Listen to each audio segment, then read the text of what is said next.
once again. Hello दोस्तों, मैं रवि कुशवाहा। आज पॉलिटी के लेक्चर 2 में हम लोग चर्चा करेंगे। आज हम लोग चर्चा करेंगे क्राउन के शासन का। इसके पीछे लेक्चर में हमने चर्चा किया था कि कंपनी का शासन कब से कब तक रहा और कौन कौन से एक्ट आए कंपनी को सही से चलाने के लिए, और वही एक्ट आगे जाके हमारे संविधान का रूप लेगा, जो कि हम आगे देखेंगे। तो अब हम चर्चा करेंगे क्राउन का शासन का। कहने का मतलब डायरेक्ट ब्रिटेन संसद से शासन होगा, वहाँ की महारानी से शासन होगा। ठीक है, तो हम देखेंगे। ठीक है, तो इसका अगर हम देखेंगे एक टाइम के बात करेंगे तो 1858 से लेके आज़ादी तक, टिल आज़ादी। ठीक है, 1858 से लेके आज़ादी तक जितने भी एक्ट आएंगे वो क्राउन के माध्यम से आएंगे। क्राउन कहने का मतलब क्या होगा? क्राउन कह रहा हूँ, इसका मतलब क्या होता है? क्राउन क्राउन कहने का मतलब ताज। क्राउन का मतलब होता है ताज, क्योंकि ब्रिटेन में महारानी रहती थी, महारानी महाराजा जो भी। तो ब्रिटिश में देख रहे थे कि राजतंत्र था। ठीक है, तो इसलिए ऐसे भी राजा लोग ताज पहनते हैं, तो इसलिए बोला गया क्राउन का शासन। डायरेक्ट क्राउन का शासन होगा, वहाँ का ब्रिटिश संसद शासन होगा। ठीक है, पहले ईस्ट इंडिया कंपनी के माध्यम से शासन हो रहा था। अब जो भारत पे कंट्रोल होगा डायरेक्ट हमारा क्राउन से, कहने का मतलब डायरेक्ट ब्रिटिश संसद से होगा। ठीक है, जैसा कि हमने देखा था 1853 में, और उसके बाद क्या होता है कि 1857 में हमारा युद्ध होता है। 1857 की क्रांति होती है। ठीक है, जिस क्रांति में भारत सक्सेसफुल तो नहीं हो पाता है, भारत की हारी होती है। तो 1857 की क्रांति से ये वहाँ की जो महारानी है, वहाँ की जो ब्रिटिश संसद है, वो हमारा ईस्ट इंडिया जो कंपनी है उसको दोष ठहराती है, बोलती है कि इस युद्ध का कारण तुम ही हो। तो ईस्ट इंडिया कंपनी के हाथों से शासन को छीन लेता है और शासन ट्रांसफर होता है किसके हाथों में? क्राउन के हाथों में। 1858 एक्ट आएगा, तुम देखेंगे। ठीक है, चलिए अब हम देखते हैं 1858 में एक्ट। ठीक है, तो जो 1858 का जो एक्ट है उसको पहले तो बोलते हैं भारत शासन अधिनियम। भारत शासन अधिनियम। कहीं कहीं हम देखेंगे भारत परिषद अधिनियम भी होता है, Indian council act, Indian governing act. तो इससे कोई दिक्कत नहीं है। तो 1858 में भारत शासन अधिनियम आता है, और इसके क्या क्या महत्वपूर्ण बातें थी, इसमें क्या क्या महत्वपूर्ण बातें थी, तो उसके बारे में अगर हम देखेंगे तो इसमें तो पहला देखते हैं कि पहला तो भाई यहाँ पे ये कंपनी जो शासन कर रही थी अभी तक, जो कंपनी शासन कर रही थी अभी तक, उसके हाथों से शासन को ट्रांसफर किया था, छीन लिया जाता है। और अब शासन कौन करेगा? क्राउन या ताज। तो बहुत एग्जाम में पूछेगा कि कौन से एक्ट से सीधे भारत में ताज का शासन होगा, ताज का शासन स्टार्ट हुआ, क्राउन का शासन स्टार्ट हुआ। तो हम बोलेंगे 1858 के भारत शासन अधिनियम। ठीक है, अब आगे हम अगर देखते हैं इसमें क्या क्या होता है। देखिए अब सब कुछ नया होगा, क्योंकि अब जितने जो भी एक्ट आ रहा है उससे डायरेक्ट कंट्रोल है हमारा ब्रिटिश ताज का, ब्रिटिश पार्लियामेंट का। तो पहला बात तो ये क्या करेगा, जो गवर्नर जनरल चल रहा था बरसों से, भारत का गवर्नर जनरल चल रहा था बरसों से,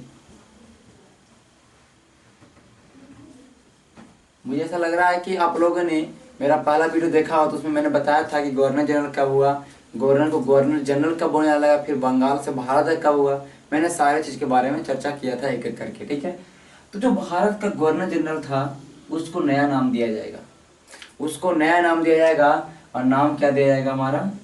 वायसराय, वायसराय। ठीक है, तो नया नाम वायसराय दिया जाएगा। और हमारे इस नियम के अनुसार प्रथम वायसराय, जो कि एग्जाम में पूछता है, भारत के प्रथम वायसराय लॉर्ड कैनिंग। ठीक है, लॉर्ड कैनिंग। हमने प्रथम गवर्नर जनरल की बात किया था तो लॉर्ड विलियम बेंटिंग, प्रथम वायसराय लॉर्ड कैनिंग, और बंगाल के प्रथम गवर्नर जनरल की बात किया था तो कौन था हमारा, लॉर्ड वारेन हेस्टिंग्स। ठीक है, ये वायसराय जो होगा ये डायरेक्ट ब्रिटिश संसद, ब्रिटिश ताज वहाँ की जो संसद है उसके डायरेक्ट कंट्रोल में होगा वायसराय। कहने का मतलब ये उसका मुख्य प्रतिनिधि हो गया। किसका, तो ताज के प्रतिनिधि के रूप में डायरेक्ट प्रत्यक्ष कंट्रोल में, डायरेक्ट कंट्रोल में हमारा कौन था, वायसराय। और पहले वायसराय कौन हुए, लॉर्ड कैनिंग। ठीक है, अब इसकी और अब मुख्य बातों की चर्चा करेंगे, इतना मिटाते हैं हम। देखिए, हमने देखा था पिट्स इंडिया एक्ट जो 1784 में आया था, उसमें द्वैध शासन की व्यवस्था की गई थी। Board of controllers and court of directors, ये दोनों को, ये जब एक्ट आया ये दोनों को समाप्त कर दिया गया। क्योंकि अब जो जितना भी एक्ट आएगा वो अपने अकॉर्डिंग काम करेगा, वो हमारा ईस्ट इंडिया कंपनी के अकॉर्डिंग काम नहीं करेगा। जो काम करेगा वो क्राउन के अकॉर्डिंग, ब्रिटिश संसद के अकॉर्डिंग। तो यहाँ से क्या होता है, court of director and board of controller. ठीक है, मैं शॉर्ट में लिखता हूँ, आप समझ चुके होंगे अगर वीडियो देखा होगा तो। कोर्ट ऑफ डायरेक्टर निदेशक मंडल, बोर्ड ऑफ कंट्रोलर नियंत्रक मंडल। नियंत्रक मंडल जो राजनीतिक मामला के लिए था, व्यापारिक मामला के लिए था, ये दोनों को खत्म किया गया। कहने का मतलब द्वैध शासन की समाप्ति। एग्जाम में अगर पूछे कि द्वैध शासन की समाप्ति कौन से एक्ट से, तो 1858 के एक्ट से। ठीक है, अब देखिए इसमें क्या होता है। अब भारत में एक अच्छे कंट्रोल के लिए, भारत में शासन के अच्छे कंट्रोल के लिए एक नया पद का सृजन होगा। ठीक है, नया पद कौन है, देख लीजिए नया पद क्या है। भारत के राज्य सचिव। देखिए, ये जो भारत के राज्य सचिव का नया पद हुआ, ये डायरेक्ट प्रशासन इसके कंट्रोल में है, सारा प्रशासन से कंट्रोल में भारत का। और ये ब्रिटिश कैबिनेट का सदस्य होगा। जो ब्रिटिश संसद हम देख रहे हैं वहाँ पे जो कैबिनेट है, मंत्रिमंडल है, उसका सदस्य होगा। और ये डायरेक्ट कंट्रोल करेगा भारतीय प्रशासन को। तो भारत के राज्य सचिव एक नया पद का सृजन हुआ। ठीक है, अब इसका परामर्श के लिए, इसके हेल्प के लिए, इसे कार्य में हेल्प करने के लिए एक 15 सदस्यीय हमारा परिषद का गठन होगा। उसका नाम होगा भारत परिषद। भारत परिषद। तो हमने देखा 1858 के भारत संसद अधिनियम में बहुत चीजों के बारे में चर्चा किया। तो भारत की राज्य सचिव की नियुक्ति होगी और इसके परामर्श के लिए 15 सदस्यीय भारत परिषद की नियुक्ति होगी, जो कि ये भारत का राज्य सचिव होगा, जो डायरेक्ट कंट्रोल में होगा हमारा किसके, ताज के। और ये ब्रिटिश कैबिनेट का सदस्य होगा। ठीक है, इसमें एक और चीज होगा, मुगल पद। जो मुगल पद था, मुगल बादशाह के नाम से जाना जाता था, उसके वंशज, उसको समाप्त किया जाएगा यहाँ से। बस इसको अब क्या किया जाएगा, ये एकमात्र पेंशन भोगी बन जाएगा, यहाँ से बस उसको पेंशन मिलेगा। अब मुगल पद का नामो निशान खत्म हो जाएगा, मुगल नाम का कोई पद नहीं होगा इसके बाद से। ठीक है, तो 1858 में जितनी बेसिकली बातें थी हमने इस पे चर्चा किया। और हम लोग चलेंगे 1861 के भारत परिषद अधिनियम या भारत शासन अधिनियम। ठीक है, देखेंगे 1861 का भारत शासन अधिनियम। भारत शासन अधिनियम, इंडियन गवर्निंग एक्ट ऑफ 1861। अब देखिए, अब अंग्रेज को ऐसा लगने लगा कि चलिए अब हम भारतीयों को भी शामिल करें अपने शासन व्यवस्था में, तो कुछ अच्छा ढंग से चलेगा। जरूरत पड़ा उनको और शामिल करना पड़ा। तो यहाँ से देखिए 61 से क्या होगा, जो हमारा जो चल रहा था जैसे कि वायसराय का कार्यकारिणी परिषद, इसके पहले अगर देख रहे थे तो गवर्नर जनरल की सहायता के लिए कार्यकारिणी परिषद था।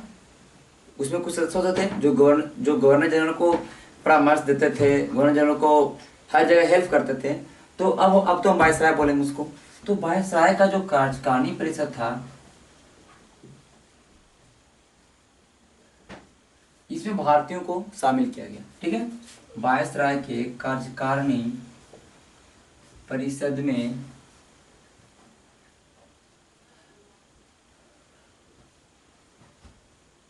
भारतीयों को शामिल,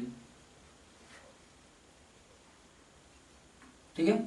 अब यहाँ से क्या हुआ कि वायसराय के जो कार्यकारिणी परिषद है उसमें भारतीयों की एंट्री मिलना स्टार्ट हुआ। वायसराय चुनता था, मनोनीत करता था, ठीक है। और अगर हम बात करेंगे तो न्यूनतम कम से कम 6 और अधिकतम 12 सदस्य, ये हमारा न्यूनतम हो गया, मिनिमम ये हमारा मैक्सिमम, ठीक है।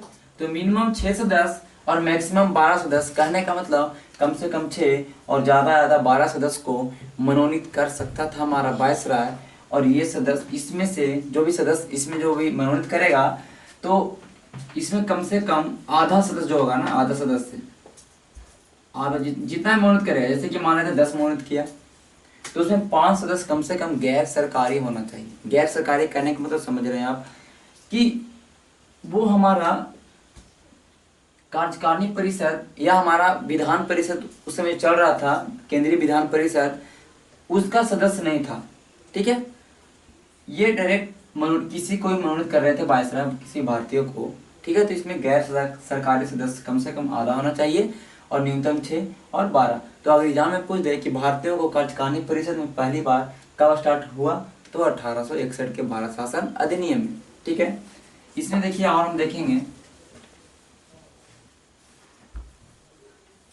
इसमें देखिए हम देखेंगे कि अब देखिए अब क्या होता है कि जैसा हमने देखा था 1833 के चार्टर एक्ट में, जो बम्बई था और मद्रास था उसके विधायी शक्ति को छीन लिया गया था।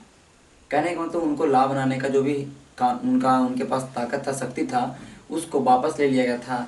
लेकिन देखिए अब यहाँ पे लौटा दिया जाएगा, ठीक है। तो हम देखे थे मद्रास और बम्बई ये प्रांत था, तो इनको जिनके जो गवर्नर जनरल थे, इनके जो गवर्नर थे, ठीक है, इनके जो गवर्नर थे, ये दोनों प्रांतों को जो हमारा क्या बोलते हैं, विधायी शक्ति को वापस दे दिया गया। विधायी शक्ति, विधायी जो शक्ति था उसको लौटा दिया गया। हमने बताया था कि 1833 में ये दोनों जगह के गवर्नरों को विधायी शक्ति को वापस ले लिया गया था। अब यहाँ से विधायी शक्ति को क्या कर दिया जाएगा, लौटा दिया गया। तो यहाँ से हम कह सकते हैं कि यहाँ से विकेंद्रीकरण हो रहा है, शक्ति का विकेंद्रीकरण। विकेंद्रीकरण कहने का मतलब ये हुआ, देखिए अगर एक हाथ में शक्ति हो, एक आदमी के पास शक्ति हो, एक सरकार के पास शक्ति हो, तो उसको बोलेंगे केंद्रीकरण, ठीक है। जैसे कि आज हम देख रहे हैं कि हमारा, जैसे कि अगर हम सेंट्रल लेवल पर देख रहे हैं तो हमारा प्रधानमंत्री है, स्टेट लेवल पर देख रहे हैं तो हमारा मुख्यमंत्री है, फिर गाँव के लेवल पर देख रहे हैं तो उसमें भी अलग अलग है। तो कहने का मतलब यहाँ पे जो शक्तियों का बंटवारा हुआ, विकेंद्रीकरण हुआ, एक के हाथ में शक्ति नहीं है, ठीक है। और ऐसे शासन चलाने में अच्छा होता है। तो यहाँ से केंद्रीकरण स्टार्ट हो गया कि पहले विधायी शक्ति छीन लिया गया था और ओनली जो हमारा बंगाल का था उस समय, तो उसको ही बनाने का था हमारा पावर था, ठीक है, जो भी ला या विधायक कुछ भी। लेकिन अब फिर मद्रास और बम्बई को लौटा देगा, तो यहाँ से विकेंद्रीकरण स्टार्ट होगा, ठीक है। विकेंद्रीकरण स्टार्ट होगा। अब देखेंगे प्रांतों में विधान परिषद की स्थापना होगी। जैसे पहले केंद्रीय विधान परिषद की स्थापना हुई थी, ठीक है, केंद्रीय विधान परिषद की स्थापना हुई थी, लेकिन अब प्रांतों में विधान परिषद की स्थापना होगा और हर प्रांत का विधान परिषद अलग अलग होगा, ठीक है। इसमें ये देखेंगे, ठीक है। और इसमें देखेंगे तो इसमें का स्टार्ट होगा पोर्ट, हिंदी पर लिखते हैं पोर्टफोलियो सिस्टम, पोर्टफोलियो प्रणाली। पोर्टफोलियो प्रणाली करने का मतलब क्या हुआ, मतलब अलग काम के लिए अलग विभाग। जैसे क्या हम देखते हैं इनकम, जो हमारा इनकम टैक्स लेता है उसके लिए अलग विभाग है। जैसे हर चीज़ के लिए अलग अलग विभाग है, पुलिस के लिए अलग विभाग हो गया। तो पोर्टफोलियो सिस्टम का मतलब यही हुआ, इसका जन्मदाता लॉर्ड कैनिंग को माना जाता है। तो इस पोर्टफोलियो सिस्टम का शुरुआत यहाँ से हुआ कि हर विभाग के लिए अलग अलग लोग होंगे। और इसमें बोला गया कि कम एक जो अगर एक सदस्य है वो 2 विभाग का भी उसको बनाया जा सकता है, ठीक है। जैसे कि हमारा देख रहे हैं कि मंत्रिमंडल जैसे कि हमारा है, तो मंत्रिमंडल में कोई हमारा पशु विभाग में है, ठीक है, उसी को मत्स्य विभाग में है। तो एक आदमी को 2-2 मिनिस्ट्री दिया जाने लगा। तो पोर्टफोलियो सिस्टम कहने का मतलब यही हुआ। तो यहाँ से पोर्टफोलियो सिस्टम को अपनाया गया, क्या हर चीज़ के लिए अलग अलग विभाग। तो 1861 में ये सारे काम हुए, ठीक है। और 1861 में अगर हम बात करेंगे तो यहाँ से बंगाल, उत्तरी पश्चिमी प्रांत,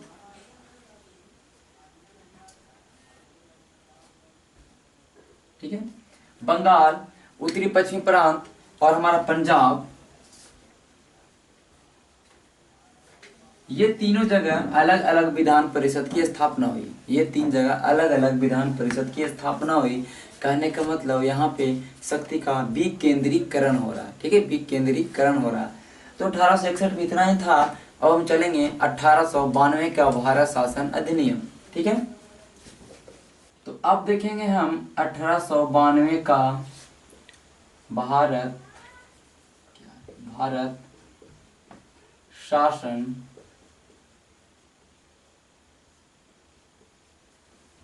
अधिनियम। अब इसमें क्या था, जैसा कि हम देख रहे थे कि जो हमारा केंद्रीय विधान परिषद था उसमें गैर सरकारी सदस्यों को नियुक्ति कर रहा था और संख्या को बढ़ा रहा था, उसे कैपेसिटी को बढ़ा रहा था। तो इसमें भी वही होता है। अब इसको संख्या को और बढ़ा रहा है। अब देखिए क्या होता है कि जो हमारा केंद्रीय और प्रांतीय विधान परिषद है, केंद्रीय विधान परिषद अलग और प्रांतीय कहने का मतलब कि हर प्रांत का विधान परिषद अलग है। जैसे कि हमने देखा था कि पंजाब में नॉर्थ वेस्ट प्रांत मतलब हमारा जो प्रांत था उसमें, ठीक है, और फिर हमने देखा था कि बम्बई में, ये तीनों जगह अलग अलग हमारा विधान परिषद की स्थापना की गई थी। तो केंद्रीय, ठीक है, और प्रांतीय, ये जो विधान परिषद है ना, इसमें संख्या और बढ़ाएगा, इसमें सदस्यों की संख्या को और बढ़ाएगा। साथ ही साथ हम देखेंगे कि अब न्यूनतम 10 और अधिकतम 16, हम देखें तो उसमें न्यूनतम 6 और अधिकतम 12, अब 4 दोनों बढ़ा रहा है। कहने का मतलब कि न्यूनतम कम से कम 10 सदस्य और अधिकतम कम से कम 16 सदस्यों को नामांकित कर सकता है। और कम से कम अगर अगर जैसे मान लेते हैं कि अगर 15 करता, मान लेते हैं 15 सदस्यों को नामांकित करता है तो उसमें कम से कम 10 गैर सरकारी होना आवश्यक है, ठीक है, कम से कम 10 गैर सरकारी होना आवश्यक है। और साथ ही साथ 10 न्यूनतम या 16 अधिकतम सदस्यों की नियुक्ति होना स्टार्ट हुआ यहाँ से और इसके स्ट्रेंथ को बढ़ा रहा है, ठीक है। अब देखिए ये जो गैर सरकारी सदस्य हैं, अब ये कैसे आ रहे हैं, यहाँ इस एक्ट के अनुसार हम देखते हैं तो यहाँ से अप्रत्यक्ष निर्वाचन प्रणाली, ठीक है, अप्रत्यक्ष चुनाव प्रणाली या निर्वाचन प्रणाली, चुनाव पद्धति भी लिख सकते हैं। तो यहाँ से चुनाव पद्धति की भी शुरुआत हुई, अप्रत्यक्ष चुनाव पद्धति की भी शुरुआत हुई। और ये जो सदस्य आ रहे थे ना, ये सदस्य, इसका चुनाव होने लगा, जो हमारा जो भी जितना भी सदस्य हमारा उसमें होगा, तो जितने भी सारे सदस्य होंगे वो अप्रत्यक्ष चुनाव पद्धति से होंगे। जो अतिरिक्त सदस्य चुने जाएंगे वो अप्रत्यक्ष चुनाव पद्धति से हो गए। अब अप्रत्यक्ष चुनाव पद्धति का मतलब क्या हुआ, देखिए, प्रत्यक्ष करने का मतलब डायरेक्ट, अप्रत्यक्ष करने का मतलब इनडायरेक्ट। इनडायरेक्ट करने का मतलब जैसे देखिए आज राष्ट्रपति का चुनाव हो रहा है, उसमें हम लोग चुनाव देते हैं, हम लोग वोट देते हैं, नहीं देते।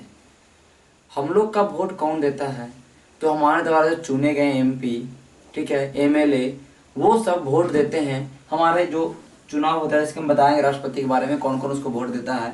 तो उस तरह से जैसे कि हम एमएलए को चुनते हैं, हम एमपी को चुनते हैं, तो हमारा वोट वो देता है, ठीक है।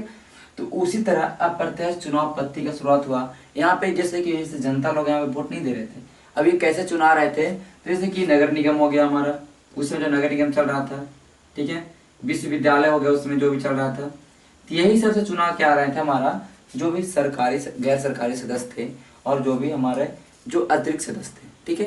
तो इसमें ये होता है, ठीक है, 1892 का भारत शासन अधिनियम में, ठीक है। अब और हम इसमें देखते हैं, अगर पूछ दे एग्जाम में कि अप्रत्यक्ष निर्वाचन प्रणाली या अप्रत्यक्ष चुनाव प्रणाली की शुरुआत कहाँ से हुई, तो 1892 का भारत शासन अधिनियम, ठीक है। अब देखिए क्या होता है, जो गैर सरकारी सदस्य चुना रहे थे, जो गैर सरकारी सदस्य थे, उनको बजट पे बहस करने का अलाउ नहीं था, वो बस सदस्य थे, ना मतदान कर सकते थे अंदर में, जो भी हमारा विधान परिषद उसके अंदर में ना मतदान करने का था, ना ही बजट पे बहस करने का था, ना ही कार्यपालिका के को प्रश्नों का उत्तर देने का था। ठीक है, किसी भी तरह का उनको कोई अधिकार नहीं था। लेकिन जो 1892 का जो भारत अधिनियम आता है उस पे आप बजट पे, जो गैर सरकारी सदस्य बजट बजट पे बहस कर सकते हैं, बजट पे चर्चा कर सकते हैं गैर सरकारी सदस्य। थोड़ा थोड़ा पावर देखिए मिल रहा है गैर सरकारी सदस्यों को। साथ ही साथ लेकिन देखिए अभी भी मतदान करने का अधिकार अभी भी नहीं मिल रहा, मतदान करने का अधिकार अभी भी नहीं मिला, लेकिन बजट पे चर्चा कर सकते हैं और कार्यपालिका के प्रश्नों का उत्तर दे सकते हैं। कार्यपालिका के प्रश्नों का उत्तर दे सकते हैं। तो 1892 में यही है कि हमारा संख्या और बढ़ाएगा। ठीक है, मैंने बताया कि 10 न्यूनतम और 16 अधिकतम। फिर देखेंगे बजट पे बहस करने का अधिकार मिलेगा।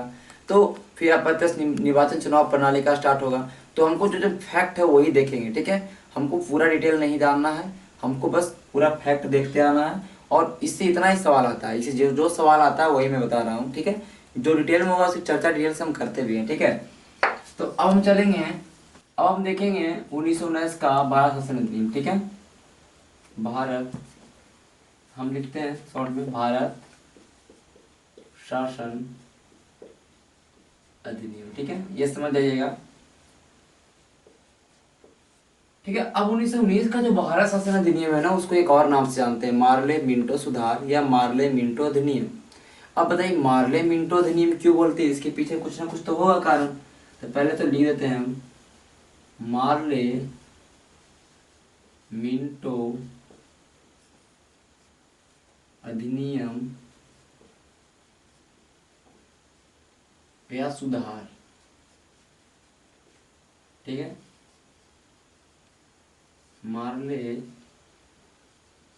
मिंटो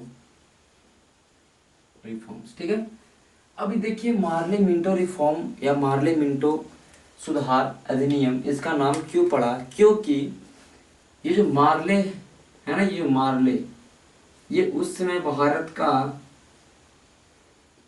राज्य सचिव था।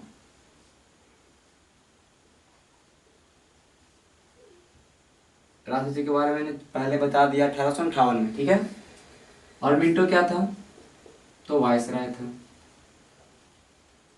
ये दोनों के कारण ही ये अधिनियम आया, ये दोनों ने अधिनियम को लाया, इसका नाम पड़ा मार्ले मिंटो अधिनियम 1909। अब इसके अंदर देखिए क्या था, ये जो अधिनियम आया इसमें जो मुस्लिम अल्पसंख्यक लोग थे उसको खुश करने का इसमें प्रावधान था। ठीक है, कि मुस्लिमों को खुश कैसे करें, अल्पसंख्यकों को खुश कैसे करें हम। ठीक है, कहने का मतलब यहाँ से फूट डालो राज करो का एक तरह से यहाँ पे दिमाग लगाया अंग्रेजों ने। ठीक है, तो पहला बात इसमें देखिए क्या होगा, हम उसकी चर्चा करेंगे। तो इसको मिटाते हैं अभी हम। ठीक है, तो देखिए इसमें क्या होता है कि जो केंद्रीय विधान परिषद है उसकी संख्या 16 थी पहले, लेकिन जब ये एक्ट आता है तो उसकी संख्या 16 से 60 कर दी जाती है।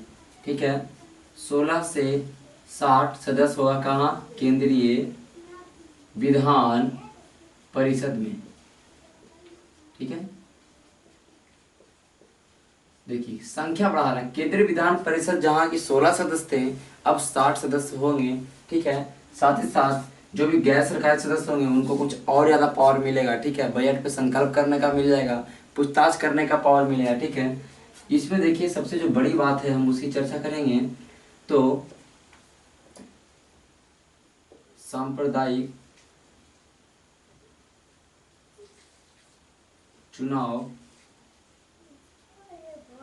प्रणाली।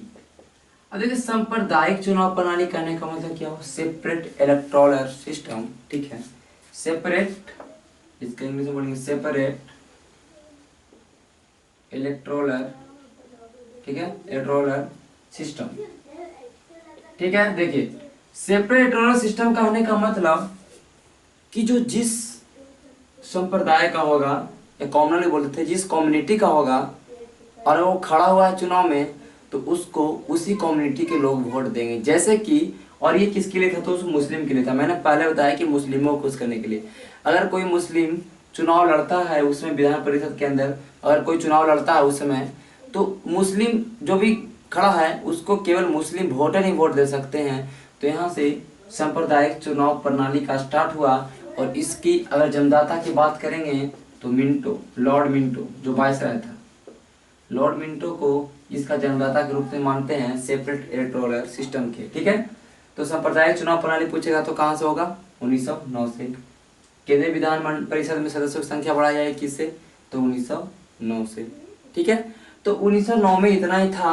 अब हम चलेंगे 1919 के मॉन्टेग्यू चेम्सफोर्ड अधिनियम। ठीक है, उसको ये बोलते थे हम ऐसे भारत शासन अधिनियम, लेकिन उसका भी नाम पड़ा मॉन्टेग्यू चेम्सफोर्ड अधिनियम। अब हम चलेंगे 1919 के अधिनियम के पास। ठीक है, अब हम देखते हैं 1919 का भारत शासन अधिनियम।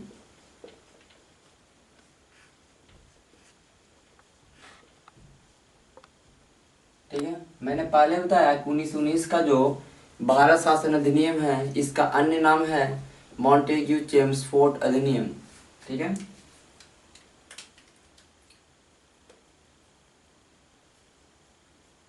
Montagu Chelmsford.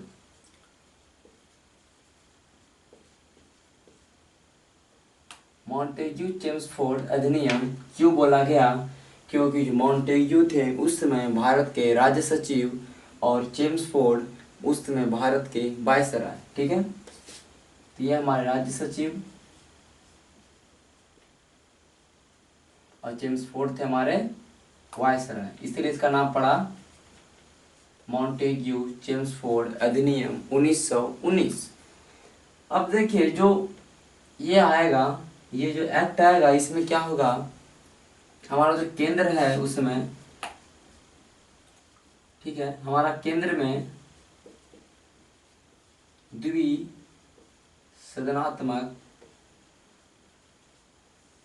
विधायिका। ठीक है, ये द्विसदनात्मक विधायिका कहने का मतलब दो सदन। हम लोग पहले देख रहे थे जैसे कि आज हमारा दो सदन होता है, लोकसभा और राज्यसभा। ठीक है, एक अपर हाउस और एक लोअर हाउस। ठीक है, तो उस समय भी द्विसदन व्यवस्था की गई। जैसे कि पहले देख रहे थे कि केंद्रीय विधान परिषद था, एक था। ठीक है, सेंट्रल लेजिस्लेटिव असेंबली। तो केंद्रीय विधान परिषद की जगह पे अब दो हमारा सदन होगा। एक सदन होगा हमारा राज्य परिषद,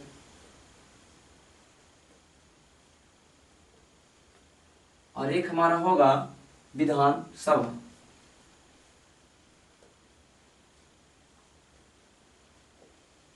ठीक है, ये जो राज्य परिषद होगा ये अपर हाउस होगा, उच्च सदन,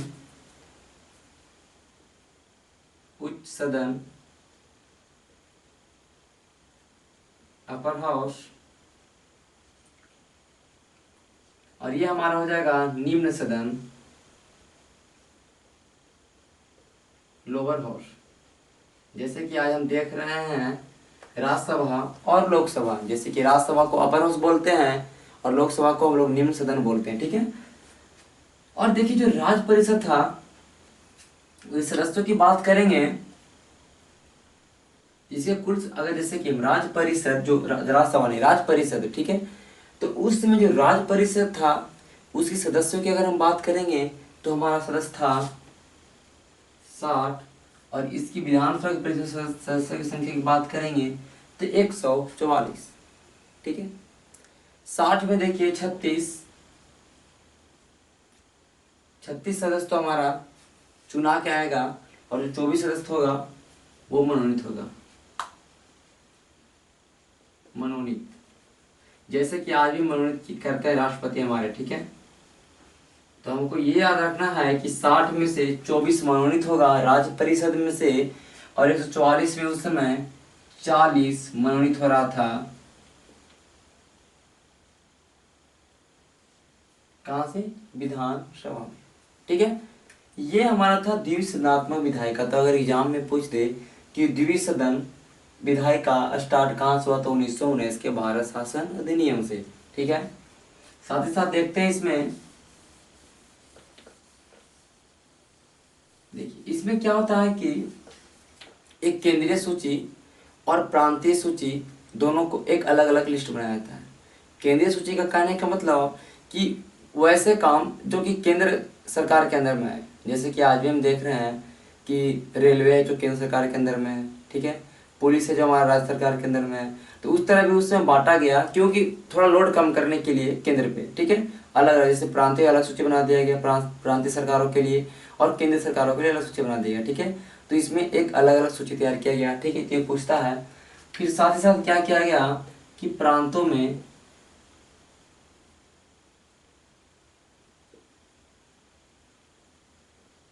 द्वैध शासन,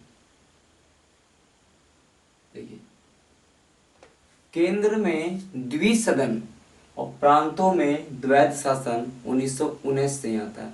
ये बहुत बार पूछ चुका है कि हमारा जो प्रांत उस समय था उसमें द्वैध शासन की व्यवस्था, डायरकी गवर्नमेंट की व्यवस्था कहाँ से की गई, तो 1919 के भारत शासन अधिनियम से, ठीक है।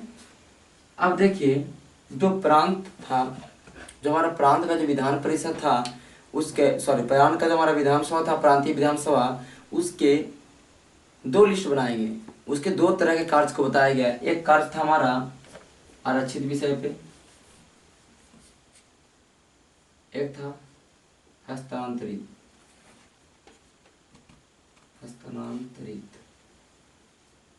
ठीक है, रिजर्व और ट्रांसफर लिस्ट। अब देखिए आरक्षित विषय क्या था, देखिए इसमें हमारा आ जाएगा राजस्व आ जाएगा, ठीक है, इसमें हमारा पुलिस आ जाएगा, ठीक है, फिर इसमें बात करेंगे तो न्याय आ जाएगा, फाइनेंस आ जाएगा। तो हम लिख देते हैं राजस्व,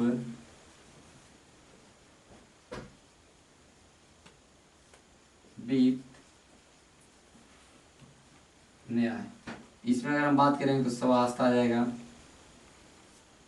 स्वास्थ्य विभाग आ जाएगा, कृषि विभाग आ जाएगा, ठीक है। मतलब जो ज़्यादा ज़्यादा पावर, जो ज़्यादा फायदा वाला था है, ठीक है, या ज़्यादा पावर वाला था, जैसे कि वित्त विभाग हो गया, राजस्व विभाग हो गया, टैक्स कलेक्शन करना, जुडिशियरी सिस्टम, ये सब आ गया हमारा आरक्षित विषय में रिजर्व लिस्ट में। अब देखिए जो रिजर्व लिस्ट था ना, जो रिजर्व लिस्ट, इस पे गवर्नर जनरल और वायसराय जो, ठीक है, उसमें जो वायसराय उनका डायरेक्ट कंट्रोल होता था, डायरेक्ट इस पे काम करते थे, किसके सहायता से, तो कार्यपालिका परिषद, एग्जीक्यूटिव काउंसिल, ठीक है, ये सब याद कर लीजिए, ठीक है। देखिए दोनों पे गवर्नर जनरल काम ही करेगा। अब प्रांत में गवर्नर जनरल ही होते थे, वायसराय होते थे, तो वायसराय तो पूरा केंद्र में होता था और प्रांत में क्या होता था हमारा गवर्नर जनरल, ठीक है। तो गवर्नर जनरल ही काम करेंगे दोनों पर। लेकिन देखिए अगर आरक्षित विषय की बात हो, अगर देखिए ज्यादा अच्छा वाला, इसमें ज्यादा पैसा वाली बात है, राजस्व है, वित्त है, न्याय है, ठीक है, ज्यादा, तो इसमें कार्यपालिका जो परिषद था गवर्नर जनरल का, कार्यपालिका परिषद, एग्जीक्यूटिव काउंसिल कार्यपालिका परिषद था, ठीक है, तो इसके हेल्प से करेगा आरक्षित विषय पे काम। और जब हस्तांतरित विषय की बात होगा, जो छोटा मोटा विषय है, कृषि, स्वास्थ्य, ठीक है, तो इस पे काम करेगा जो विधानसभा में जो मंत्री है, जो भारतीय मंत्री है विधानसभा में, क्योंकि प्रांत की बात कर रहे हैं तो प्रांत के अंदर विधानसभा था, उसके मंत्रियों की सहायता से कार्य करता था गवर्नर जनरल। तो यहाँ पे लिख देंगे मंत्रियों की सहायता से। दोनों पे हमारा गवर्नर जनरल का ही काम करना है, दोनों पे कुछ भी लॉ बनेगा, कानून बनेगा तो गवर्नर जनरल ही बनाएगा। लेकिन अगर हम बात करेंगे रिजर्व लिस्ट, बात करेंगे आरक्षित विषय की, तो इस पे कार्यपालिका परिषद के हेल्प से, और हस्तांतरित की बात करेंगे तो मंत्रियों की हेल्प से। मंत्री कहाँ का, तो विधानसभा का, ठीक है। इसमें यह था प्रांतों में द्वैध शासन और केंद्र में द्विसदन, ये याद रखिएगा। इसमें 1919 में देखिए बराबर क्या होगा, 1919 में सिखों को एंग्लो इंडियन या आंग्ल भारतीय बोलिए या एंग्लो इंडियन बोलिए, एंग्लो इंडियन सिख हो गया, ठीक है, और जो यूरोपियन भी थे जो इंडिया में रह रहे थे, ठीक है, इन लोग के लिए भी सेपरेट इलेक्टोरल सिस्टम, कहने का मतलब सांप्रदायिक चुनाव प्रणाली, जैसे कि मुस्लिम के लिए देखे थे मुस्लिम के लिए सेपरेट पृथक चुनाव प्रणाली था कि मुस्लिम खड़ा हुआ तो मुस्लिम वोट देगा, उसी तरह अगर सिख खड़ा हुआ तो सिख वोट देगा, आंग्ल भारतीय खड़ा हुए तो आंग्ल भारतीय वोट देंगे। उस तरह से इन लोग के लिए भी अगर पूछ दे, सिख वाला पूछता है, अगर पूछ दे कि सिखों के लिए सांप्रदायिक चुनाव प्रणाली या सिखों के लिए पृथक निर्वाचन प्रणाली की शुरुआत कहाँ से हुई, तो 1919 के मॉन्टेग्यू चेम्सफोर्ड या भारत शासन अधिनियम। ठीक है, इसमें और क्या था देखते हैं। देखिए इसमें और एक चीज था हमारा कि 1926 में सिविल सेवकों के लिए, सिविल सर्वेंटों के लिए, ठीक है, हमारा शुरुआत हुआ केंद्रीय लोक सेवा आयोग। जैसे कि आज हम यूपीएससी देख रहे हैं तो केंद्रीय लोक सेवा आयोग की स्थापना कब हुई, तो 1926 में, इसी से। ठीक है, किसके लिए, तो भर्ती करने के लिए, सिविल सेवकों की भर्ती करने के लिए केंद्रीय लोक सेवा आयोग की गठन हुआ 1926 में। ठीक है, इसमें और देखेंगे एक वैधानिक आयोग की भी स्थापना हुई। वैधानिक आयोग, मैं सारा चीज लिख देता हूँ, आप याद कर लीजिए, सारा चीज याद कर लीजिए। वैधानिक आयोग की स्थापना हुई, इसका काम था कि हर 10 साल बाद रिपोर्ट प्रस्तुत करे। ठीक है, तो वैधानिक आयोग की स्थापना हुई। हमने देखा द्विसदन व्यवस्था हुई, यहाँ से मैंने देखा द्वैध शासन की शुरुआत हुई, हमने देखा कि सिखों के लिए अलग हुआ। ठीक है, यहाँ से महिला के लिए भी वोट देने का अधिकार मिलेगा, महिलाओं को भी वोट देने का अधिकार इसी में मिलता है। ठीक है, तो अब हम चलेंगे आगे का जो घटना घटेगा 1919 के बाद, उसकी बात चर्चा करेंगे। ठीक है, इसको अब मिटा रहे हैं हम। तो 1919 के बाद की अगर घटनाओं को अगर हम देखते हैं तो पहला घटना अगर हम देखते हैं तो असहयोग आंदोलन। अब 1920 में असहयोग आंदोलन स्टार्ट होता है महात्मा गांधी के आह्वान पे।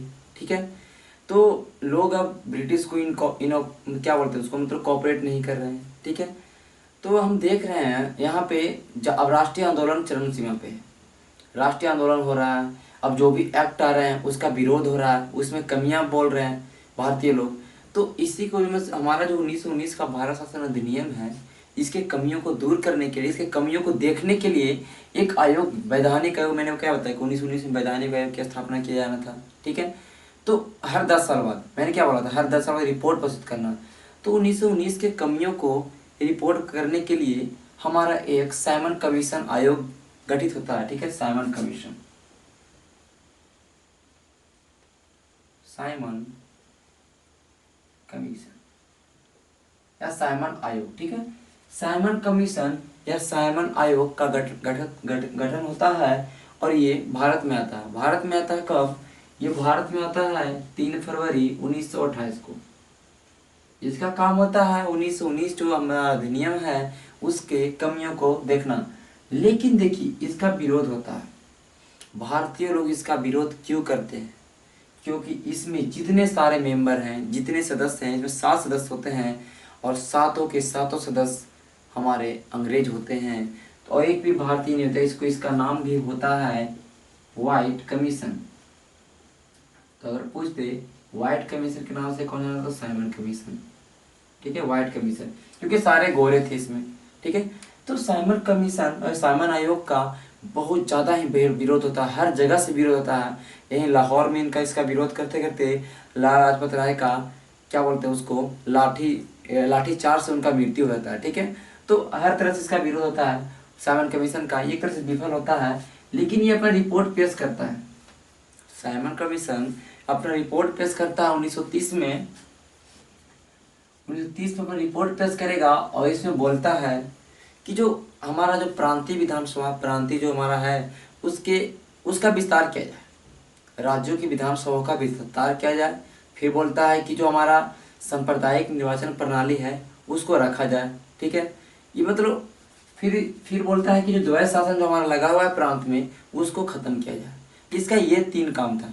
पहला काम कि जो हमारा द्वैध शासन प्रांत में लगा हुआ है उसको खत्म करने के लिए बोला, राज्यों के विस्तार करने के लिए बोला विधान परिषद का। फिर बोला कि जो हमारा चला आ रहा है सांप्रदायिक निर्वाचन प्रणाली, अलग अलग जो सेपरेट इलेक्टोरल सिस्टम की बात कर रहे हैं उसको रखा जाए।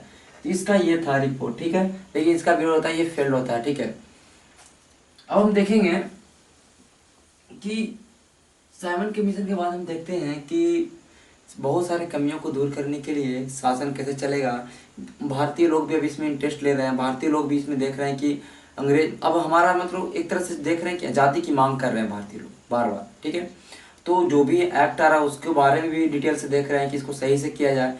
तो इसके लिए 3 गोलमेज सम्मेलन होगा, हम हिस्ट्री में देखेंगे। 3 गोलमेज सम्मेलन होता है, राउंड टेबल कॉन्फ्रेंस, ठीक है, जिसमें भाग लेते हैं हमारे रैमजे मैकडोनाल्ड, ठीक है। तो ये 3 गोलमेज सम्मेलन होते हैं, भारतीय प्रतिनिधि रहते हैं और ब्रिटेन के प्रतिनिधि, ठीक है। ये सब मिलकर गोलमेज सम्मेलन करते हैं, 3 गोलमेज सम्मेलन होता है, ठीक है। और ये तीनों गोलमेज सम्मेलन से एक श्वेत पत्र तैयार किया था, ठीक है। और वही श्वेत पत्र, व्हाइट मतलब व्हाइट पत्र, श्वेत पत्र, ठीक है। ये सब हम आगे पढ़ेंगे, ठीक है, हिस्ट्री की बातें हैं। ये तीनों गोलमेज सम्मेलन से विचार विमर्श करके श्वेत पत्र तैयार किया था कि क्या क्या होना चाहिए, क्या क्या नहीं होना चाहिए, राज्यों में केंद्रों में क्या सरकार होनी चाहिए, कैसे सरकार होनी चाहिए। और ये श्वेत पत्र को 1935 में जो भारत शासन अधिनियम आएगा उसमें शामिल कर लिया जाएगा, ठीक है। अब देखेंगे 1932 में एक क्या होता है, 1932 में कॉमनल अवार्ड, सांप्रदायिक अवार्ड। अब देखिए सांप्रदायिक अवार्ड एक नया वर्ड है, सांप्रदायिक अवार्ड। अब देखिए सांप्रदायिक अवार्ड क्या था या कॉमनल अवार्ड ये बोलते हैं। देखिए क्या हुआ कि जो ब्रिटेन के उसमें प्रधानमंत्री थे रैमजे मैकडोनाल्ड, ये चाहते थे, देखिए अब ये क्या ब्रिटिश लोग पूरा बांट रहे हैं। पहला बात तो मुस्लिमों के लिए, सिखों के लिए अलग निर्वाचन पद्धति तो स्टार्ट कर दी, पृथक निर्वाचन प्रणाली बना ही दी है। साथ ही साथ इसके लिए क्या कर रहे हैं कि दलितों के लिए, ठीक है, एंग्लो इंडियन ये सब है, मतलब सारे लोग के लिए अलग अलग निर्वाचन प्रणाली शुरुआत कर रहे हैं, ठीक है। अब ये तो सही नहीं है, सारे लोग के लिए अलग अलग निर्वाचन प्रणाली होगा, हिंदुओं को भी बांटने का काम हो रहा है, ठीक है। पहले तो मुस्लिम को अलग कर ही दिए, साथ ही साथ हिंदुओं को बांटने का भी काम हो रहा है। तो इसमें गांधी जी को चिंता होता है और इसका विरोध करते हैं और फिर अनशन पे चले जाते हैं, ठीक है, पूना जेल में, ठीक है। तो यहाँ से पूना समझौता भी होता है, ठीक है, पूना पैक्ट होता है 1932 में। और ये सांप्रदायिक अवार्ड भी 1932 में होता है। तो क्या होता है कि जो हिंदुओं के लिए जो इलेक्टोरल सिस्टम एक था संयुक्त, क्योंकि हिंदू लोग कोई भी खड़ा होगा तो सारे हिंदू वोट दे सकते हैं, तो ये रहता है, इसमें कोई चेंजिंग नहीं होता है। लेकिन दलितों के लिए रिजर्व किया जाता है, कोटा रिजर्व किया है, जैसे क्या आरक्षण देख रहे हैं, रिजर्वेशन देख रहे हैं, तो दलितों के लिए हमारा क्या किया जाता है, यहाँ पे रिजर्वेशन की व्यवस्था की जाती है, जो भी हमारा निर्वाचन में रिजर्वेशन की व्यवस्था की जाती है, ठीक है। ये तो हम लोग देखेंगे थोड़ा सा हिस्ट्री बीच में क्या क्या घटनाएं घटी। अब हम लोग देखेंगे आएगा 1935 का भारत शासन अधिनियम, जो सबसे बड़ा है। उसमें 321 धाराएं थी, 10 अनुसूचियां थी। और ये 1935 का भारत शासन अधिनियम है, इससे हमारा संविधान जो बना है उसका 70% भाग भारत शासन अधिनियम से लिया गया। सोच लीजिए कितना बड़ा दस्तावेज होगा, ठीक है। तो हम बात करेंगे 1935 के भारत शासन अधिनियम। देखिए इसमें क्या क्या था। पहला पॉइंट इसमें अगर देखेंगे तो अखिल भारतीय संघ की स्थापना की गई, ठीक है, all India union, Akhil Bharatiya संघ, ठीक है। अब कामों को बांटा गया, सूची में बांटा गया, राष्ट्र सूची, संघ सूची, संवर्ती सूची, ठीक है, अलग अलग, ठीक है। फिर देखिए क्या किया गया, जो हम देख रहे थे प्रांतों में द्वैत शासन लगा हुआ था 1919 में, उसको इसमें खत्म कर देता है, ठीक है। प्रांतों में द्वैत शासन समाप्त, ठीक है। अब क्या होगा, प्रांत में जो द्वैत शासन समाप्त करता है तो यहां से लगता है 1935 में केंद्र में द्वैत शासन, ठीक है।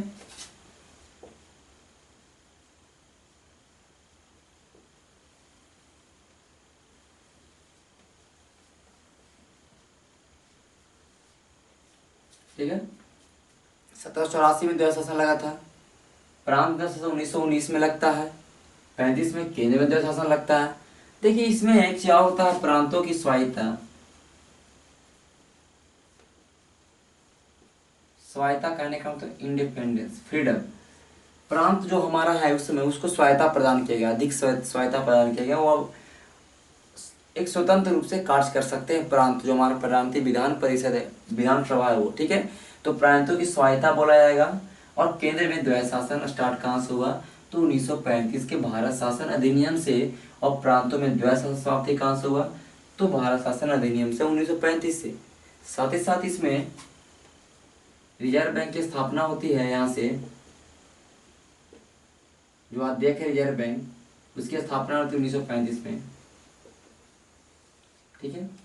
साथ ही साथ देख रहे हैं कि हम लोक सेवा आयोग, जिसका हमारा गठन 1926 में हुआ था, लेकिन जब ये आता है तो इसमें क्या होता है कि लोक सेवा आयोग में राज्य लोक सेवा, राज्य के लिए अलग अलग, हर राज्य के लिए अलग अलग लोक सेवा आयोग। जैसे कि आज हम देख रहे हैं, जैसे कि बिहार के लिए बीपीएससी है, ठीक है, बिहार लोक सेवा आयोग है। तो उसके लिए हर चीज के लिए अलग अलग पब्लिक कमीशन, राज्य लोक सेवा आयोग की स्थापना की गई। इसमें एक केंद्रीय लोक सेवा आयोग तो है ही, साथ ही साथ दो से अधिक राज्यों के लिए एक संयुक्त लोक सेवा आयोग की स्थापना की गई इसमें, ठीक है। जो आप समझ लीजिएगा लोक सेवा आयोग की स्थापना, ठीक है। देख, रिजर्व बैंक की स्थापना, प्रांतों की स्वायत्ता, केंद्र में द्वैध शासन, प्रांतों में द्वैध शासन समाप्त हो गया। फिर देख रहे हैं अखिल भारतीय संघ की स्थापना हुई, ठीक है। फिर देख रहे हैं कि इसमें मैंने पहले बता दिया आपको कि इसमें सबसे बड़ा बोला था इसको 321 धारा था, इसमें धाराएं थी, एक्ट था, और 10 अनुसूची था। जैसे कि आज हम देखते हैं कि हमारे संविधान में अभी 12 अनुसूची है, इसमें 10 अनुसूची था और 321 धाराएं थी, ठीक है। तो इसके अंदर क्या क्या था जो मैंने देखा, और इसके अंदर अगर हम बात करेंगे इसके अंदर क्या क्या है तो हम देख लेंगे थोड़ा सा। अब इसमें देखिए संघीय न्यायालय, ठीक है, इधर लिखते हैं हम, ये बड़ा था, ठीक है। संघीय न्यायालय की स्थापना हुई इसमें, ठीक है।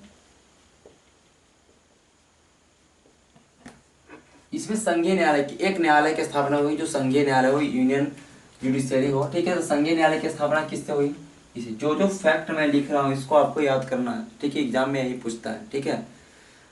फिर इसमें देख रहे हैं कि द्विसदन सदन, प्रांत में द्विसदन सदन लगेगा। हम देख रहे हैं तो 1919 में केंद्र में द्विसदनात्मक व्यवस्था थी, 2 सदन था। अब प्रांतों में 2, कहीं कहीं कुछ प्रांतों में, जैसे कुछ में 11 प्रांत है, ये 11 प्रांतों में 6 प्रांतों में द्विसदन व्यवस्था हुई, ठीक है, द्विसदनात्मक व्यवस्था, द्विसदनात्मक, ठीक है, द्विसदन, ठीक है, upper house and lower house. जैसे कि हम देख रहे हैं कि बिहार में एक विधानसभा है, एक बिहार में विधान परिषद है, ठीक है। विधान परिषद हमारा क्या हो गया, उच्च सदन, और विधानसभा हमारा हो गया निम्न सदन, ठीक है। तो कहाँ कहाँ था, तो बम्बई, बंगाल, मद्रास, संयुक्त प्रांत, असम, ठीक है, बम्बई, बंगाल, मद्रास, संयुक्त प्रांत, असम, और हमारा हो जाएगा एक बिहार, बिहार तो भूल गए, बिहार, ठीक है। तो ये 6 जगह हमारा 11 प्रांतों में से 6 प्रांतों में हमारा द्विसदनात्मक व्यवस्था की स्थापना हुई, ठीक है। तो हमने एक एक करके 1935 तक के सारे अधिनियम को देखा।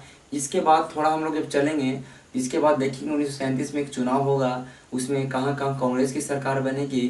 साथ ही साथ देखेंगे फिर 1942 में क्रिप्स मिशन आएगा संविधान बनाने के लिए। अब देखिए 1939 में स्टार्ट होगा द्वितीय विश्व युद्ध, और अंग्रेज चाहे कि हमारा भारतीय सपोर्ट करें विश्व युद्ध में, तो भारतीयों को लोभ देंगे कि तुम्हारा संविधान बना देंगे। अब संविधान का मांग भी हो चुका है, यहाँ पे संविधान का मांग भी होगा आगे जाके। लोग भारतीय चाहेंगे कि हमारा एक संविधान हो, कहीं ना कहीं संविधान का रूप ले रहा है, लेकिन भारतीय कहें कि हमारा एक अपना संविधान लिखा जाए, हमारा एक अपना संविधान हो। तो फिर देखेंगे हमारा जैसे विश्व युद्ध होगा तो उसमें बोला कि आपका संविधान बना देंगे, तो अगस्त प्रस्ताव आएगा, क्रिप्स मिशन आएगा, फिर लास्ट में हम देखते हैं तो Simon commission, Simon cabinet mission आता है, और कैबिनेट मिशन 1946 में आएगा, और वहीं आगे जाके संविधान सभा गठन करेगा। फिर संविधान सभा का चुनाव होगा, फिर चुनाव होने के बाद संविधान सभा में मेंबर आएंगे, और फिर संविधान को लिखेंगे। 2 वर्ष 11 महीना 18 दिन में संविधान हमारा बन के तैयार होगा। तो अगले वीडियो में हम लोग चर्चा करेंगे, उसकी बात करेंगे कि संविधान हमारा कैसे बना। ठीक है, तो उसमें अगले लेक्चर में हम संविधान को बना के ख़त्म कर देंगे, उसमें हमारा संविधान तैयार हो जाएगा। फिर उसके बाद संविधान के अंदर की बात पढ़ेंगे, इस संविधान में हमारा क्या क्या है, कौन से अनुसूचियाँ हैं, कितने अनुच्छेद हैं, कितने भाग हैं, सबकी चर्चा हम लोग करेंगे। तो आज के लिए इतना ही, धन्यवाद। और लेक्चर को पूरा देखिए, ध्यान से देखिए। ठीक है, तब तक के लिए बाय।